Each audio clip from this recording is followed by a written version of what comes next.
अपना new topic और वो है वन डायमेंशनल कंजर्वेटिव फोर्स। इससे पहले हमने डिस्कस किया था law of conservation of energy को। Law of conservation of energy में हमने दो स्टेटमेंट कही थी। एक तो पहले ये थी कि energy can not be created और not be destroyed but the total amount of energy remain conserved. और फिर हमने साथ ये भी कहा था कि it can be transfer from one form to another form. दूसरी स्टेटमेंट हमारे पास ये थी, उसको हमने प्रूव भी किया था। वो स्टेटमेंट ये थी the total mechanical energy of the system always remain constant और कंजर्व। आज हम डिस्कस कर रहे हैं वन डायमेंशनल कंजर्वेटिव फोर्स। हमारे पास कोई ऐसा सिस्टम होना चाहिए जिसमें फोर्स जो है वो कंजर्वेटिव फोर्स हो और उसमें अगर जो मोशंस हो रही है सिस्टम के अंदर, जो मोशंस प्रोड्यूस हो रही है उस फोर्स की वजह से, जो कि फोर्स कंजर्वेटिव फोर्स है और वो सिंगल डायरेक्शंस में हो, चाहे वो अलोंग एक्स एक्सिस हो, अलोंग वाई एक्सिस हो एंड अलोंग जी। क्योंकि जब हम सिंगल डायरेक्शंस की बात करते हैं तो वो हमारे पास क्या होता है, वन डायमेंशनल होता है। तो हम यहाँ पर बात करते हैं किसकी, वन डायमेंशनल कंजर्वेटिव फोर्स। तो वन डायमेंशनल कंजर्वेटिव फोर्स के लिए हम कैसे कहते हैं कि लेट्स सपोज हमारे पास कोई सिस्टम है, इसके एंड के ऊपर हमने क्या किया हुआ है, एक स्प्रिंग अटैच किए हुए है। स्प्रिंग के दूसरी साइड पर एक मेश अटैच किए हुए है। ये इसकी मेन पोजीशन है। मेन पोजीशन हमारे पास x इज इक्वल टू 0 है। जब हम स्प्रिंग के ऊपर फोर्स एक्सर्ट करते हैं तो यही स्प्रिंग अपने मेन पोजीशन से एक्सट्रीम पोजीशन की तरफ मूव करेगा। तो हम ऐसे कहते हैं कि लेट्स सपोज हम स्प्रिंग के ऊपर फोर्स एक्सर्ट कर रहे हैं, तो इस डायरेक्शन में हम फोर्स एक्सर्ट कर रहे हैं तो ये साथ कुछ डिस्प्लेसमेंट भी कवर करेगा। वो इसकी जो डिस्प्लेसमेंट आएगी वो क्या होगी, x is equal two plus d। या हम ऐसे कहते हैं कि लेट्स सपोज सिर्फ हम ऐसे कहते हैं कि इससे हम मूव करवा रहे हैं कहां से, इनिशियल पोजीशन से, वो क्या है x नॉट। ऐसे कहते हैं कि x नॉट से हम इसको x की तरफ मूव करवा रहे हैं। तो जब हमारे पास अब ये मूव किस में कर रहा है, तो ये मूव अलोंग x एक्सिस, ये देखें ये हमारे पास अलोंग x एक्सिस मूव कर रहा है। हम ये कहते हैं कि सिस्टम जब हमारा एट पोजीशन x नॉट है तो इसके पास पोटेंशियल एनर्जी क्या होगी, u x नॉट।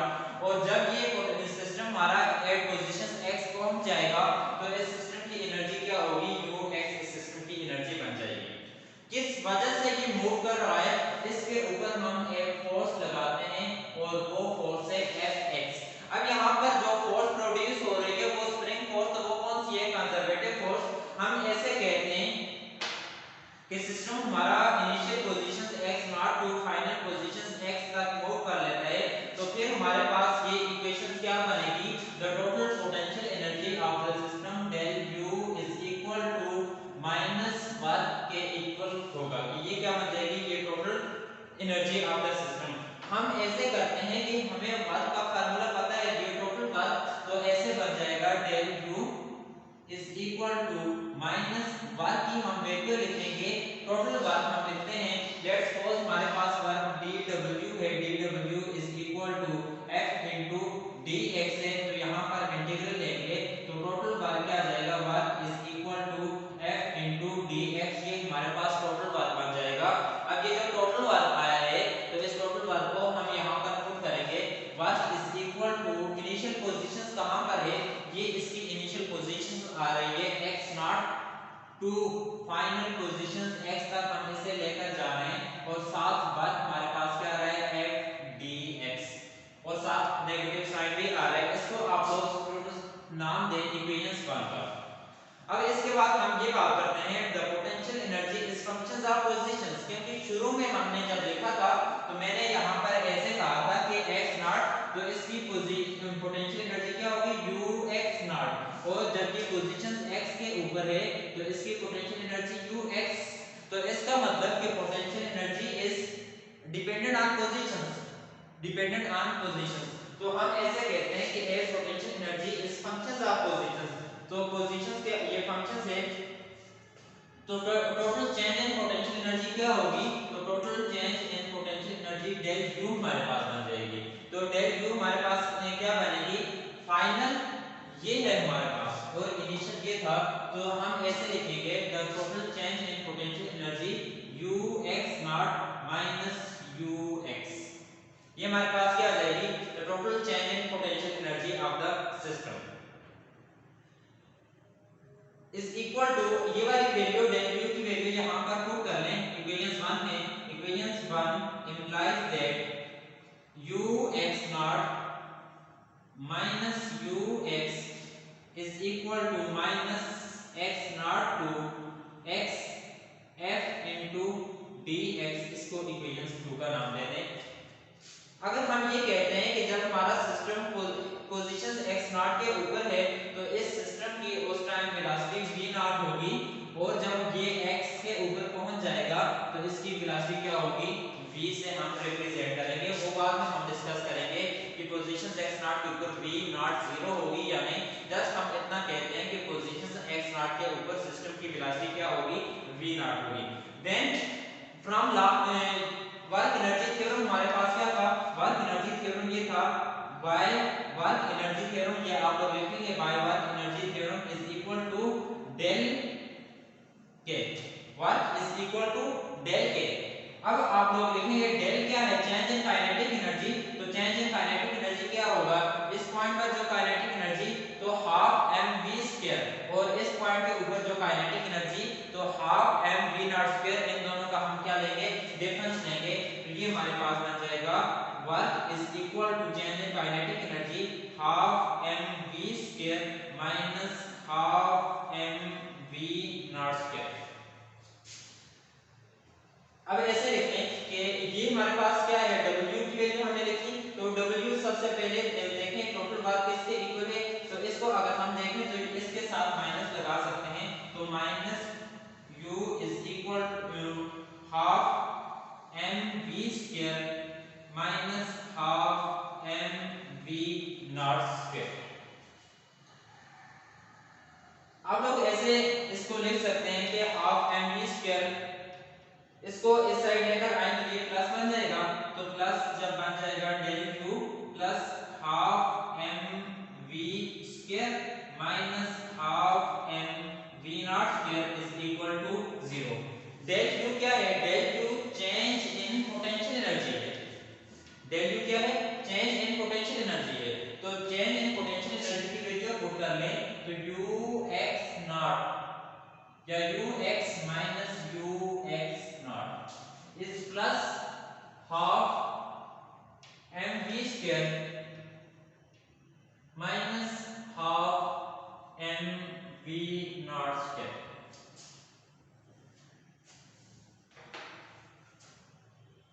इसको ऐसे लिख लें कि x नॉट को रिटर्न x साइड लिख लें तो ये बन जाएगा ux plus half mv square is equal to, इस साइड आकर ये वाली टर्म क्या हो जाएगी, स्टूडेंट देख लें तो ये term plus ux not plus half mv not square. मैं काइनेटिक एनर्जी को kx से रिप्रेजेंट करता हूं, तो ux plus kx is equal to ux not plus kx not. आप लोग ऐसे लिखें कि ये आपके पास क्या होगी, टोटल पोटेंशियल एनर्जी और काइनेटिक, पोटेंशियल एनर्जी और काइनेटिक एनर्जी, ये रिप्रेजेंट कर रही है potential energy and kinetic energy at extreme, और ये वाली potential energy and kinetic energy at mean positions represent कर रही है। जब ये वाली टर्म हमारे पास आ रही है तो इससे हम ये कह सकते हैं, किसी और एक के लिए हम ये कहेंगे कि as ux प्लस kx, ऐसे भी आप लोग लिख सकते हैं। इससे kx में अगर चेंज ना करें इससे कोई इफेक्ट नहीं पड़ेगा, इज इक्वल टू क्या होगा, ये कांस्टेंट रहेगा। तो अब हमें एक चीज का पता चला कि टोटल एनर्जी जो होगी तो वो क्या रहेगी, E इज इक्वल टू, ऐसे लिखते हैं ये E is equal to constant, कि एट मेन पोजीशंस के ऊपर और एक्सट्रीम पोजीशंस के ऊपर total energy of the system जो आ रही है तो वो कांस्टेंट आ रही है। इस ये वाली टर्म जो आ रही है मैं ऐसे लिखता हूं कि kx मेरे पास किसके इक्वल है, हाफ m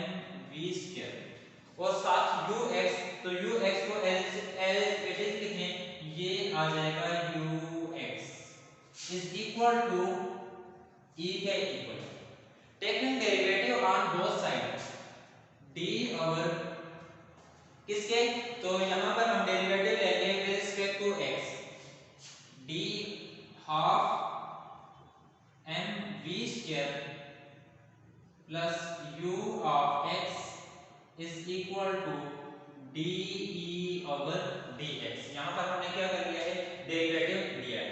अब हम जब इसका डेरिवेटिव लेंगे तो ये हमारे पास ऐसे बन जाएगा हाफ mv स्क्वायर का जब डेरिवेटिव लें तो ये डायरेक्ट हमारे पास ऐसे आएगा 2v और फिर साथ ये बन जाएगा 2v, इधर का हम अगेन डेरिवेटिव लेंगे 2v dv over dx plus du of dx is equal to de over dx। हमने ये कहा था कि टोटल एनर्जी क्या है, टोटल एनर्जी E के लिए कहा था कांस्टेंट है, कांस्टेंट का डेरिवेटिव क्या आएगा हमारे पास 0 हो जाएगा। तो total energy of the system हमारे पास क्या बन रही है, 0 बन रही है। यहां से 2 इसके साथ कैंसिल हो जाएगा तो ये बन रहा है mv dv over dx plus du over dx, ये u ऑफ x लिखा हुआ था इज इक्वल टू 0। यहां पर ये वाली टर्म हमारे पास क्या बन रही है, 0 बन रही है। अब स्टूडेंट्स हम वेलोसिटी को डिफाइन करते हैं तो एज वेलोसिटी किसके इक्वल होती है, वेलोसिटी dx ओवर dt के इक्वल, वेलोसिटी किसके, dx ओवर dt के इक्वल है। तो मैं यहां पर इसको ऐसे लिख सकता हूं, आप लोग इसे हाफ mvx ऐसे साथ x सबस्क्रिप्ट में लिख सकते हैं, हाफ mvx ऐसे आप लोग लिख सकते हैं, या ना लिखें तो मेरे पास वेलोसिटी की वैल्यू आ जाएगी m, वेलोसिटी की जगह dx डिवाइडेड बाय dt और साथ यहां पर ये बन रहा है dv divided by dx is equal to minus, ये वाली टर्म दूसरी साइड जाएगी तो यहां पर प्लस है तो स्टूडेंट्स ये दूसरी साइड जाकर क्या हो जाएगी, माइनस du ऑफ dx। तो यहां पर dx इसके साथ कैंसिल हो जाएगा तो m dv divided by dt is equal to minus du of x divided by d of x। as we know that कि m ये हमारे पास dv ओवर dt किसके इक्वल है, dv ओवर dt हमारे पास the time rate of change of velocity acceleration के equal है। तो आप लोग ऐसे लिखें m a is equal to minus du of dx, ऐसे लिखें। तो m a क्या है, Newton second law F is equal to m a, तो ये मेरे पास F m a x है, तो ये f of x is equal to minus du over d of x। ये वाली जो इक्वेशंस आई है तो इसको du ऑफ x, तो इसको आप लोग नाम दें इक्वेशन 3 का। अब इक्वेशन 3 हमें क्या बता रही है, तो इक्वेशन 3 को आप लोग ऐसे कह सकते हैं the potential energy is functions of positions whose negative derivative gives the force। अब देखें ऐसे लिखोगे, ये यहां पर देखें potential energy is functions of positions, देखें potential energy is functions of positions whose negative derivative give us the force।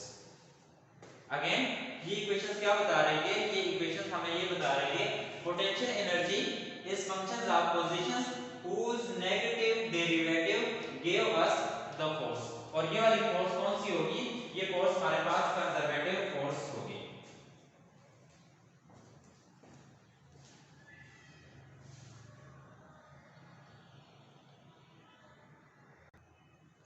अब स्टूडेंट्स यही वाली जो हमारे पास इक्वेशन 3 आई है, तो इसको ये इक्वेशन 2 से डायरेक्टली हम प्रूव करेंगे। इसी इक्वेशंस को हम यहां से डायरेक्टली, ये वही टॉपिक चल रहा है, इसमें हम इसी इक्वेशंस को दूसरे मेथड से अगर हम देखना चाहें इक्वेशन 2 से, तो इक्वेशन 2 से हम अगर देखें तो हमने क्या किया था, काइनेटिक एनर्जी को यूज करके हमने ये चीज फाइंड की। ये देखें काइनेटिक एनर्जी को यूज करके हमने फाइंड किया है। अब हम क्या करेंगे, इसी पोटेंशियल एनर्जी को लेकर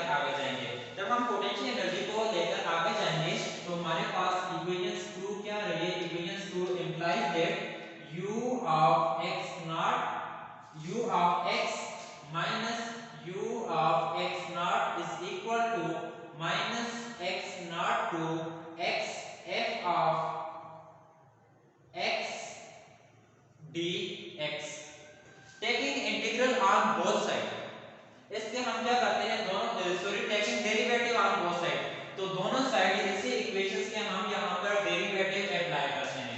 तो जब यहाँ पर derivative d over d of x इस साइड में अप्लाई कर लिया है तो यहाँ पर भी d over d of x हम क्या कर लेंगे, डेरिवेटिव अप्लाई करेंगे। यहाँ पर स्टूडेंट्स ये देख लें कि ये डेरिवेटिव इंटीग्रल के साथ क्या हो गया, कैंसिल आउट हो गया। जब ये डेरिवेटिव इंटीग्रल के साथ कैंसिल आउट हो जाएगा तो अब ये वाली इक्वेशंस कैसे बन जाएंगी, इसके ऊपर हम अप्लाई करते हैं। तो ये du of x minus du divided by dx, du of x not divided by d of x is equal to, ये कैंसिल हो जाएगा तो साथ जस्ट यहाँ पर क्या रहेगा, माइनस f ऑफ x ये रह जाएगा इज इक्वल टू। अब यहाँ पर हमने ये कहा था कि लेट्स सपोज इस चीज को समझ लें कि ये हमारे पास स्प्रिंग था, ये इसकी मेन पोजीशंस थी x नॉट और यहाँ पर एक्सट्रीम पोजीशंस जिसे हमने x का नाम दिया था। जब ये मेन पोजीशंस के ऊपर है तो मेन पोजीशंस के ऊपर यहाँ पर इसकी पोटेंशियल एनर्जी क्या होगी, जीरो होगी। तो टोटल पोटेंशियल एनर्जी यहाँ पर क्या होगी, जीरो होगी। तो at mean positions total potential energy of the system ये क्या हो जाएगी, जीरो। या ये कांस्टेंट भी है तो ये वैल्यू हमारे पास कांस्टेंट हो जाएगी। तो कांस्टेंट का डेरिवेटिव क्या होगा, du of x divided by dx is equal to यहाँ पर minus 0 is equal to minus f of x, so that du of x divided by dx is equal to minus f of x और f of x is equal to minus du x over d of x। ये आप लोगों के पास आ जाएगी equation 4। तो equation 4 में देखें और इक्वेशन 3 को देखें तो दोनों क्या हैं, सेम आ रही हैं। अब देखें हमने किया क्या है, हमने ये किया है कि यहाँ पर हम इक्वेशन 2 में जब हमने इससे आगे प्रोसीड किया तो हमने कौन सी चीज, काइनेटिक एनर्जी को यूज किया। काइनेटिक एनर्जी को यूज किया तो लास्ट में हमारे पास इक्वेशन 3 आई। इक्वेशन 3 हमें ये बता रही थी कि potential energy is functions of positions whose negative derivative gave us the conservative force। फिर हमारे पास क्या है, केस कौन सा था, वन डायमेंशनल। हमने इक्वेशन 2 तक ही सॉल्व किया। उसके बाद हमने क्या किया, हमने ये देखा कि अगर हम काइनेटिक एनर्जी की जगह पोटेंशियल एनर्जी लेकर देखें तो क्या हमें वही कंजर्वेटिव फोर्स मिलेगी या नहीं मिलेगी। तो फिर हमने चेंज किया थोड़ा सा। जब हमने चेंज किया तो काइनेटिक एनर्जी को ही हम पोटेंशियल एनर्जी को भी लेकर गए, उसका डेरिवेटिव या x नॉट, ये इसकी कांस्टेंट पोजीशंस थी तो x नॉट पर इसका डेरिवेटिव क्या हो जाएगा, पोटेंशियल एनर्जी जीरो। तो ये हमारे पास जीरो। तो अब हमें क्या मिला, potential energy is functions of position whose negative derivative give us क्या, फोर्स कंजर्वेटिव। तो चाहे आप लोग काइनेटिक एनर्जी की बात करें या पोटेंशियल एनर्जी की बात करें तो यहाँ पर क्या होगा, आप लोगों को वही कंजर्वेटिव फोर्स मिलेगी। अगर इस ये तो स्टूडेंट्स आप लोगों ने वन डायमेंशन कंजर्वेटिव फोर्स के लिए किया है। अगर आप लोगों के पास थ्री डायमेंशनल सिस्टम हो तो उस वक्त आप लोग कैसे लिखेंगे, लास्ट इक्वेशन जो है इक्वेशन 3 या इक्वेशन 4, तो इनको हम यूज करके ऐसे लिखेंगे कि if we have a three dimensional system then the potential energy is dependent on x y z। तो अगर टू डायमेंशनल है तो u x y लिखेंगे, u x z लिखेंगे, u x y z लिखेंगे, u x z कोई भी इस तरीके से। लेकिन हमारे पास ये थ्री डायमेंशनल सिस्टम है। मैंने ऐसे कहा था कि u x हो, u y हो एंड u z हो, ये वन डायमेंशनल है। अगर ऐसे हो u x y, u y z या u x z, ये हमारे पास टू डायमेंशनल। और ये कौन सा है, थ्री डायमेंशनल। लेट्स सपोज अगर हमारे पास कोई थ्री डायमेंशनल सिस्टम हो तो उस थ्री डायमेंशनल सिस्टम के लिए हम फिर कैसे लिखेंगे कि ये हमारे पास ग्रेडियंट कैसे आएगा। तो हम थ्री डायमेंशनल सिस्टम में ऐसे लिखेंगे कि पोजीशंस फिर हमारे पास एफ आर आ जाएगा। तो हम ऐसे लिखेंगे F R is equal to F R. किस वजह से, क्योंकि हम ऐसे कहेंगे कि ये x एक्सिस है, ये y एक्सिस है, ये z एक्सिस है। यहाँ पर कोई हमारा पॉइंट P है तो उसकी पोजीशंस क्या होगी, r होगी। उसकी कॉन्फ़िगरेशन जब हम चेंज करेंगे तो ये हमारे पास क्या बन जाएगा, इसको हम ऐसे लिखेंगे F R is equal to, ये देखें ना माइनस ये जो डी है तो हम इसको फिर डेल की फॉर्म में लिखेंगे, यू एक्स होगा तो फिर हम उसे ऐसे लिखेंगे minus i unit vector, minus i unit vector partial u over, ऐसे लिखते हैं partial u over partial x और साथ क्या होगा i unit vector plus partial u over partial y j unit partial u over partial z और साथ के यूनिट। यहाँ पर u मैंने ये u ऑफ x नहीं लिखा, ऐसे आप लोग लिख सकते हैं, इसके साथ u ऑफ x लिख सकते हैं, दूसरे के साथ u ऑफ y, कि ऐसे आप लोग u ऑफ x, यहाँ पर u of y, u of, लेकिन इस क्यों नहीं लिखा, क्योंकि i unit vector j unit ये around x axis y axis और z एक्सिस को ही रिप्रेजेंट करते हैं, तो यहाँ पर हमें ये लिखने की जरूरत नहीं है। तो हम ऐसे करते हैं f ऑफ r, इस लिख लें x, अगर आप लोग लिखना चाहें तो ऐसे लिख सकते हैं, इज इक्वल टू माइनस, हम इसे ऐसे लिखते हैं partial over partial x i unit vector, साथ क्या है ये u हमारे पास आ रहा है, तो ये टोटल u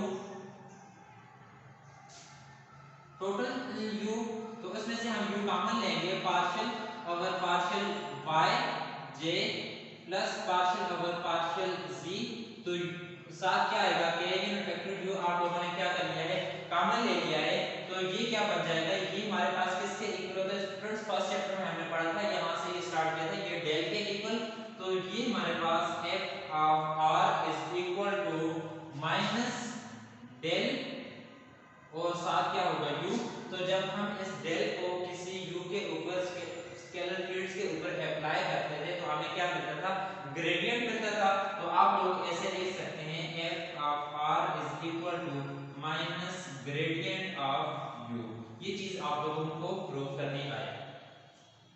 स्टूडेंट्स यहाँ तक हमारा टॉपिक कंप्लीट हो जाता है, तो हम नेक्स्ट जो ये सॉरी यहाँ पर टॉपिक कंप्लीट नहीं होता, टॉपिक का इंट्रोडक्शन यहाँ पर कंप्लीट होता है, तो इसको हम समझेंगे वन डायमेंशनल कंजर्वेटिव फोर्स, इसको समझने के लिए हम दो चीजों को डिस्कस करेंगे, स्प्रिंग फोर्स और स्प्रिंग फोर्स को डिस्कस करेंगे जो कि कंजर्वेटिव फोर्स है, और उसके साथ हम ग्रेविटी जो आएगी स्प्रिंग में वहां पर ग्रेविटेशनल फोर्स, तो उससे भी हम डिस्कस करेंगे, ये दो एग्जांपल को हम नेक्स्ट लेक्चर में डिस्कस करेंगे, उसके बाद ये वाला हमारा टॉपिक कंप्लीट हो जाएगा, तो यहाँ तक काफी है, तो इसके बाद नेक्स्ट लेक्चर जब भी होगा तो हम इन दो एग्जांपल को डिस्कस करेंगे। अल्लाह हाफिज।